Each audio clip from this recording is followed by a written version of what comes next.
good afternoon, or morning, or evening, or whatever it may be where you happen to be at this moment in time.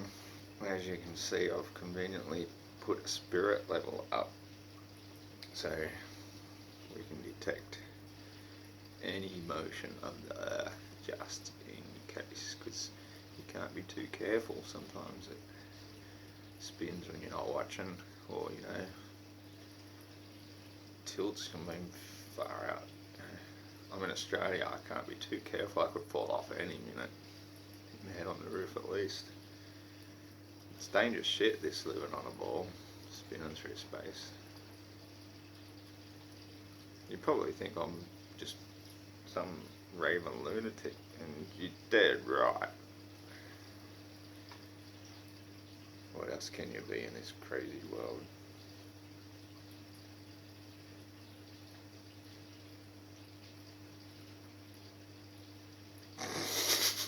You gotta have a laugh, don't you? God knows I am.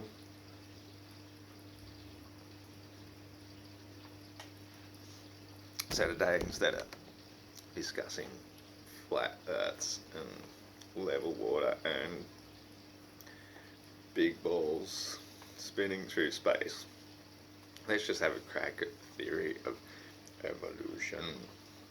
Now this one's a beauty. This one goes all the way back to a big bang, which I've just heard today isn't even a bang. That was just a joke name it got given. It's actually more about the expansion of the universe. No bang, no. I don't know. You didn't really go into that. You just said that there was no explosion. So there's no order out of chaos. That's just something printed on money with an all-seeing eye, probably. What would I know? I'm just a crazy conspiracy theorist. So yeah, evolution. Let's bypass the billions of massive years that happened since the Big Bang. We've conveniently got this ball Earth now. It's because of its spinning, and like a pizza dough, of course, it's a bit more oblate and spheroidal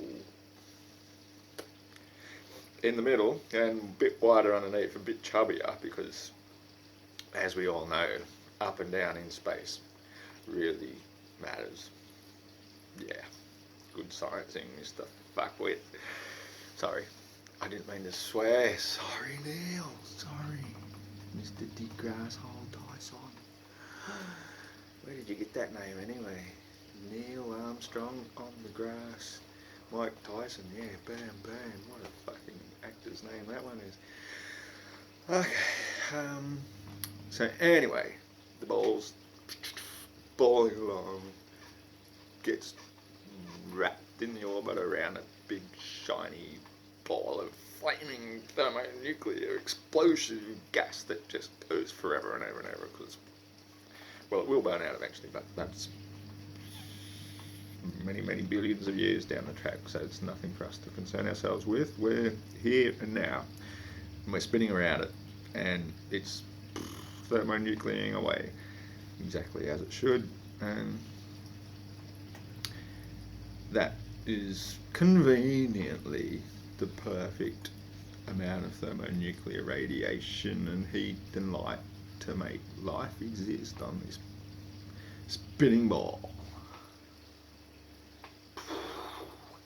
Just because it's spinning faster than the speed of sound doesn't mean we feel it, because it's really, really big, okay?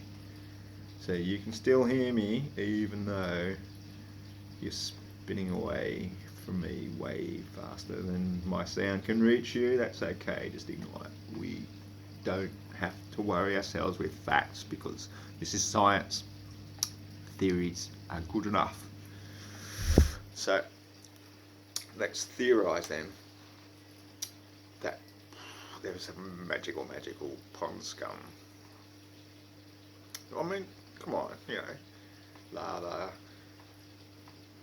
molecules, water came from, it just oxygen, nitrogen combined, because why not, just because there's a finite amount of water on the ball spinning doesn't mean we can't invent it when we need to, because it suits our purposes.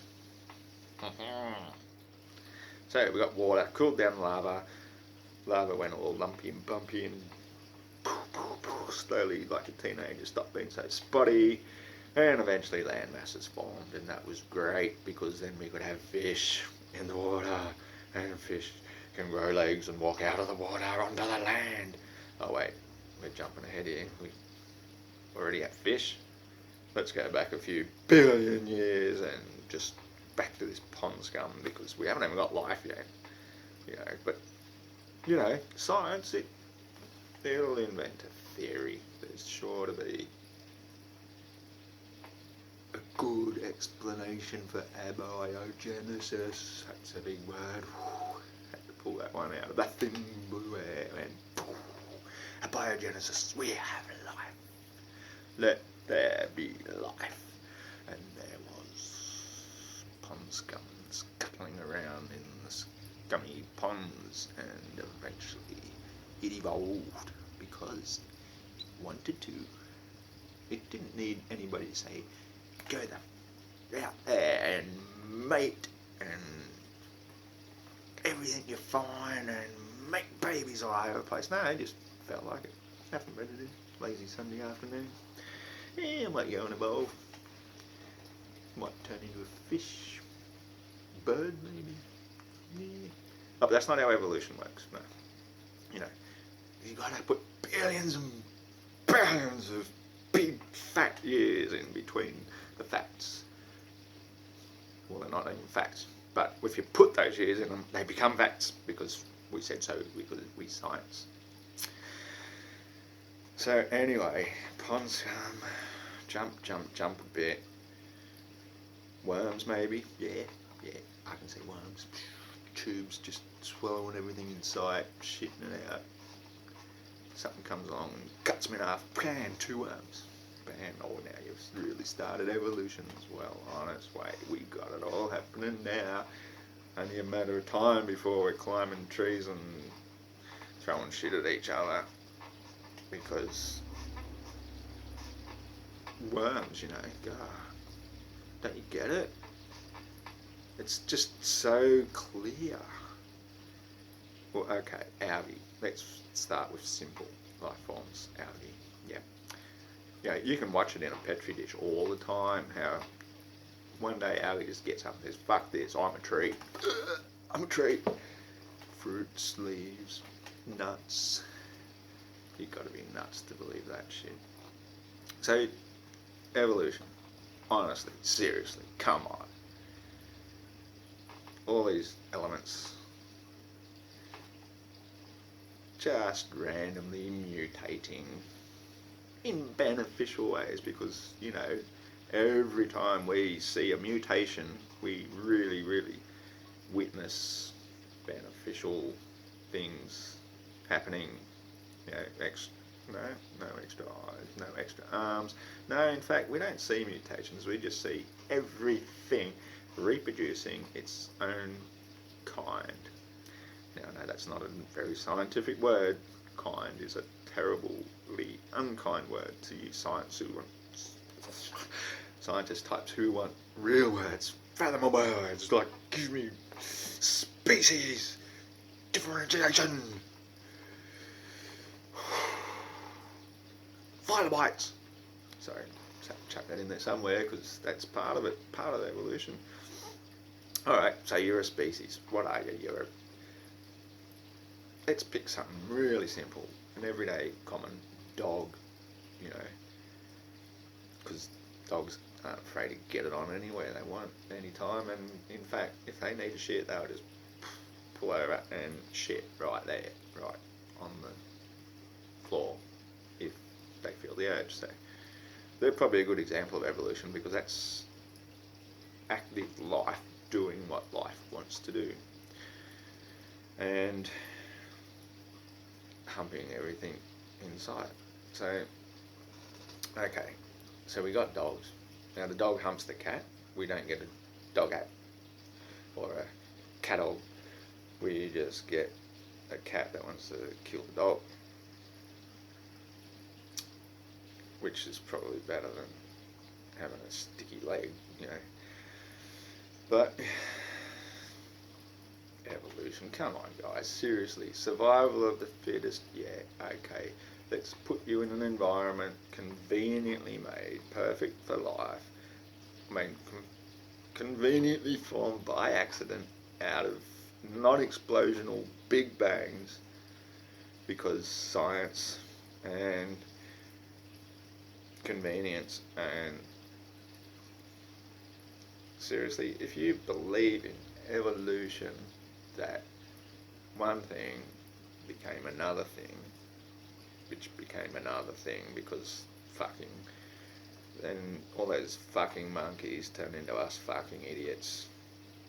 And seriously, there's no hope for you, because, you know, I'm sure scientists have been experimenting with this for many, many generations now. They've been fucking the shit out of monkeys, and we still ain't got a new species of human, so, you know, so much for that theory. But they'll still do it. I think it's a bit lonely in the laboratory late at night, I suppose. So what is it about this theory of evolution that you scientists actually still believe in? That's what I'd like to know. Survival of the fittest, yeah, isolate a species. So these finches, okay, they've got a particular type of seed to eat, and the ones with the beak best adapted to it survive and reproduce, and that's evolution. No, don't give me that shit. That's not evolution, that's just selective breeding. It's still a fucking finch, isn't it? Once a finch, always a finch. Everything that evolves only just changes its inherited DNA to still be what it was to start with, even though the overall general appearance of it may be slightly different. You can't just go and chuck in this big bucket of millions and millions of years and say that this fish will evolve into that whale, and that elephant, and that mouse, and that fucking giraffe, and this human, and all the rest of this fucking crap that you think this amoeba or algae or whatever you think turned into, because they're still evolving according to their own kind. So this theory of evolution is a great story. Tell it to your grandchildren. I'm sure they'll enjoy it and get some chuckles. But you fucking nongs believing in this high church of modern day science on a spinning ball which has no curvature. So I'm just going to throw that one little thing in about the spinning ball, because both theories are equally ludicrous.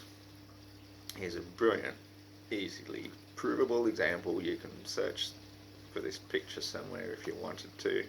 There's an island in Hawaii and another island in the Hawaiian Islands, and they're 90 miles apart, and on a clear day the people on this island take a picture of the island over there. It's too distant to see the people, but they can use it because they've got science and cameras and shit, so therefore evolution. And anyway, this picture shows the island. Now, if you seriously believe in the ball earth still, good for you. Your indoctrination is working just fine. Do you know how much curvature exists in a 90-mile part? Quite a bit. There's at least a mile of drop-off for the ball to still be a ball. Now, if there's not a mile of drop-off on this 90-mile place, then somewhere way the fuck over there, the Earth is doing a shitload of compensating, which means there's going to be places where it's going to be a lot more than just a mile of curvature. Once again, where it's out of sight and out of mind. There's no curvature, 90 miles, when there should be a mile of drop-off below our vision, because we're on a ball. Conclusion, we are not on a ball. The water is level, The Earth is flat, and science has been lying to you all your life. Get over it.